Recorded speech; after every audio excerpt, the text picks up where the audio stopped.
अब आपको बताते हैं कि सीपीएस के मुद्दे पर सुप्रीम आदेश के बाद सरकार की बाँछें खिली हुई है, लेकिन विपक्ष के तेवर में कोई कमी नहीं देखी जा रही और दोनों पक्ष इस फैसले को अपने अपने चश्मे से देख रहे हैं।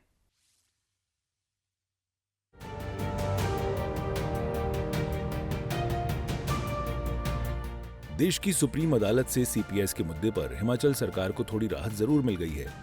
सरकार पर आए इस संकट को फिलहाल के लिए टलता देख सुखविंदर सिंह ठाकुर के चेहरे पर राहत और सुकून दोनों दिखाई दे रहे हैं। राहत की सबसे बड़ी वजह यह है कि सुखविंदर सरकार ने सत्ता में आने के बाद अपने मंत्रिमंडल के गठन से पहले 6 सीपीएस नियुक्त किए थे और इसे मास्टर स्ट्रोक के तौर पर देखा गया था, क्योंकि जिन सीपीएस की नियुक्तियां हुई थी वो सभी सुखविंदर सरकार के बेहद करीबी थे और जिस सुधीर शर्मा और राजेंद्र राणा को सीएम सत्ता से दूर रखना चाहते थे उन्हें दूर भी कर दिया गया था।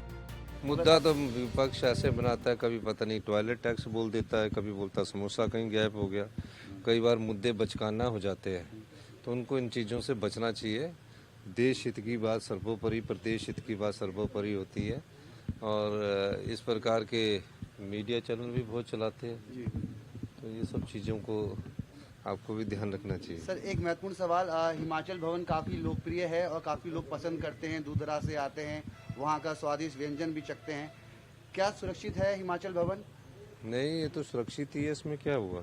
इसमें पूरी तरह अरे परे अपने सिक्योरिटी भी लगाई है, ऐसी कोई बात नहीं है। और दूसरी बात ये है कि ये जो कोर्ट के फैसले होते हैं, ये इस प्रकार के फैसले, अभी बीकानेर हाउस हुआ तो राजस्थान के चीफ मिनिस्टर से भी पूछने जाने चाहिए, ये फैसले कोर्ट के होते हैं। उसमें कहा जाता है कि अगर आप फैसलों में ऐसा व्याख्यान किया जाता है कोर्ट के द्वारा तो इसको गंभीरता से नहीं लेना चाहिए। लेकिन पिछले कुछ दिनों से हिमाचल काफ़ी राष्ट्रीय सुर्खियों में था, तो इस प्रकार की बातें सुर्खियां बन जाती है।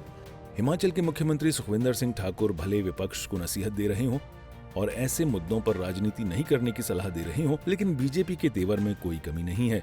हमीरपुर से बीजेपी सांसद अनुराग ठाकुर ने कहा कि सीपीएस के मामले में सुप्रीम कोर्ट का निर्णय सर्वमान्य है, लेकिन हिमाचल सरकार ने सीपीएस की नियुक्तियां असंवैधानिक की थीं और इस पर करोड़ों रुपए खर्च किए गए थे। न्यायालय के जो निर्देश होंगे उसको सबको सर्वसामान्य है। अगर आप हाईकोर्ट का निर्णय देखें तो स्पष्ट तौर पर कहा कि जो नियुक्ति थी वो असंवैधानिक थी, नियमों के अनुसार नहीं थी और राज्य के सरकार के करोड़ों रुपए इन सीपीएस की नियुक्ति के बाद उन पर उड़ाए गए, चाहे वो गाड़ी पर थे, उनके भत्तों पर थे, उनके मानदेय पर थे या उनकी सुविधाओं पर थे। तो कुल मिलाकर एक और सरकारी कर्मचारी अपने डीए के लिए जगह जगह भाग रहे हैं, पेंशनर्स को अपनी पेंशन समय पर नहीं मिल पाती है, आम जनता के ऊपर कभी बिजली के दाम बढ़ा दिए, कभी पानी का सरचार्ज लगा दिया, कभी पेट्रोल डीजल पर वैट बढ़ा दिए और अब तो और ऐसे अनेक निर्णय राज्य की सरकार के, जिसके कारण दिखता है कि हताशा और निराशा सरकार में पूरी तरह से दिखती है।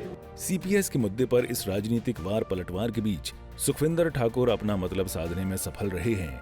प्रदेश में कांग्रेस की जीत के बाद ऐतिहासिक रिज मैदान पर गांधी परिवार और कांग्रेस अध्यक्ष खड़गे की मौजूदगी में सिर्फ सीएम सुखविंदर और डिप्टी सीएम ने ही शपथ ली थी।